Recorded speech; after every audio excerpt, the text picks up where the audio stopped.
Chazak Baruch Rabotai, Besorot Tovot. On est aujourd'hui le 12e jour dans le mois de Sivan. Mazal Tov Uriel pour le mariage.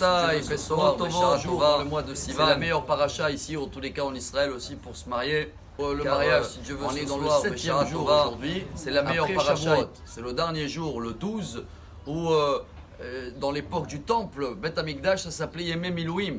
On pouvait monter pendant tous ces 7 jours à Jérusalem avec le sacrifice, rattraper pour ceux-là qui n'ont pas pu y aller à Shavuot. Cette année, comme on le sait bien, c'était très compliqué. Il n'y avait que 1200 personnes de tout Israël qui ont eu tirage au sort pour pouvoir y aller au Kotel Shavuot. Mais aujourd'hui, le Rabbi de Lubavitch dit il y a encore la lumière. Le 7e jour après Shavuot, il y a cette lumière de Menorah qu'elle contient les 7 bougies et que je pense, pour le Khatan, mais pour nous tous qui sont mariés ou qui vont se marier, il y a un devoir que chacun de nous, comme Aaron à Cohen, il doit allumer la menorah en rentrant chez lui à la maison. La menorah, bon bien sûr, vous n'êtes pas obligé tous les jours d'allumer une menorah physique, mais la menorah, Rabbi Nachman de Breslev, il nous apprend, c'est notre visage.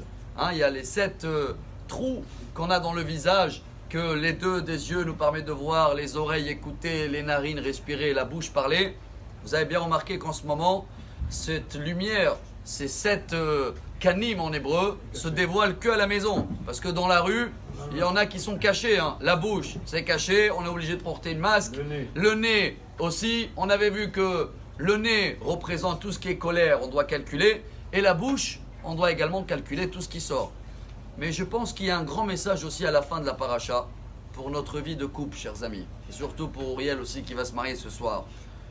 Une des mitzvot que tous les matins on le cite, c'est le numéro 8, pour certains c'est le numéro 7. Le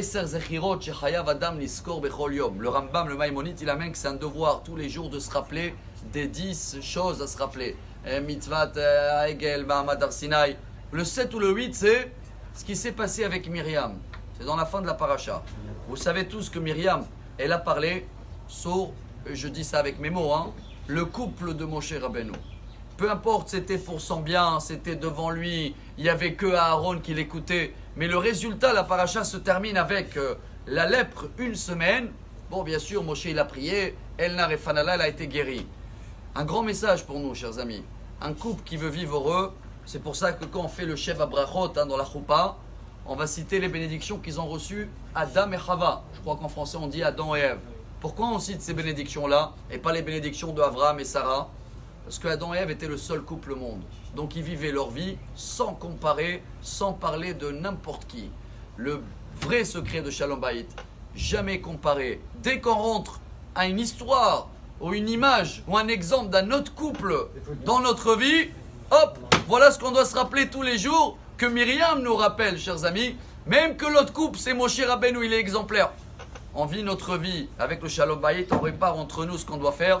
On allume notre menorah personnelle. On arrive tous les soirs avec un visage souriant. Et comme ça, on fait et la menorah, le début de la paracha, et aussi à la fin, on reste à vivre notre vie. Donc, on a tous les bénédictions comme Adam et Ève. Mazal Tov et excellente journée. Amar Rabbi Elazar, Amar Rabbi Hanina. Talmidei Chachamim Shalom.